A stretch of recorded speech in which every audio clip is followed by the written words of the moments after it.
दोस्तों, अगर आप कुछ बड़ा करने का जुनून और जज्बा रखते हैं, लेकिन आप वक्त की मार और बाधा भरे रास्ते से घबरा रहे, तो आज की ये सच्ची कहानी आपको बताएगी कि अगर खुद पर विश्वास हो तो एक दिन जीत आपकी ही होती है। दशकों पहले एक भारतीय वैज्ञानिक नंबी नारायण ने क्रायोजेनिक इंजन टेक्नोलॉजी विकसित करने के लिए काम किया था, लेकिन ऐसा हो ना सका क्योंकि नंबी अपने ही देश की गंदी राजनीति के शिकार हो गए और उन पर दो कथित मालदीविया खुफिया अधिकारियों मरियम रशीद और फौजिया हसन को महत्वपूर्ण डिफेंस सीक्रेट साझा करने का झूठा आरोप लगाया गया।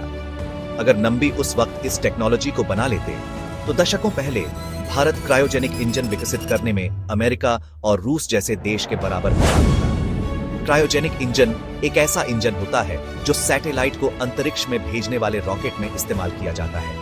1994 से पहले भारत इसके लिए अमेरिका और रूस पर निर्भर था, लेकिन आज भारत इस रेस में अमेरिका और रूस के बाद दुनिया में तीसरे नंबर पर है। नंबी क्रायोजेनिक इंजन जैसी जटिल तकनीक विकसित करने में दिन रात लगे थे।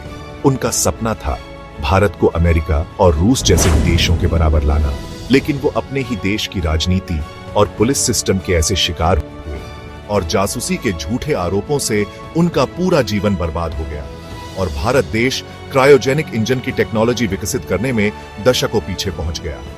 इसरो में काम करते करते नंबी नारायण ने देश के वैज्ञानिकों के बीच इतना नाम कमाया कि उनके नेतृत्व में भारत ने उपग्रहों को अंतरिक्ष में भेजने की क्षमता में बड़ी बड़ी उपलब्धि हासिल कर ली। लेकिन जब उनका और देश का नाम चमक रहा था, तभी राजनीति साजिश ने उन्हें घेर लिया।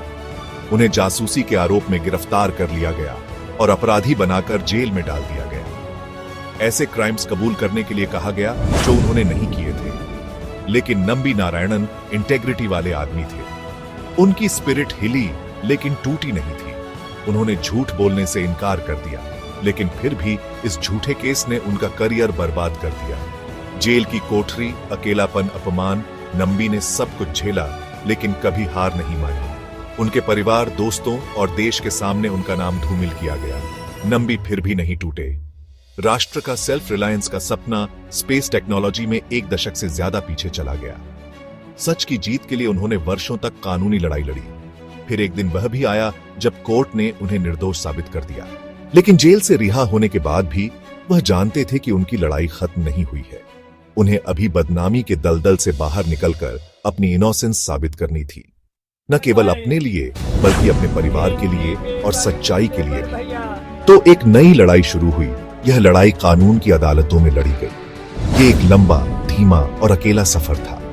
2 दशकों से ज्यादा समय तक उन्होंने न्याय के दरवाजे खटखटाए, अपने साथ सिर्फ एविडेंस और खुद पर अटूट विश्वास लिए हुए। 1996 में सीबीआई ने डिक्लेयर किया कि उनके खिलाफ केस पूरी तरह से झूठा था। 2 साल बाद सुप्रीम कोर्ट ऑफ इंडिया ने ऑफिशियली केस को डिसमिस कर दिया। 2018 में सुप्रीम कोर्ट ने न केवल उनकी इनोसेंस की पुष्टि की, बल्कि उन्होंने जो टेरिबल इनजस्टिस सहा था उसकी भी निंदा की। कोर्ट ने आदेश दिया कि उन्हें कॉम्पेंसेशन दिया जाए, इमेंस मेंटल ह्यूमिलिएशन के लिए। 1 साल बाद गवर्नमेंट ऑफ इंडिया ने उन्हें पद्म भूषण से सम्मानित किया, जो देश के हाईएस्ट सिविलियन अवार्ड्स में से एक है।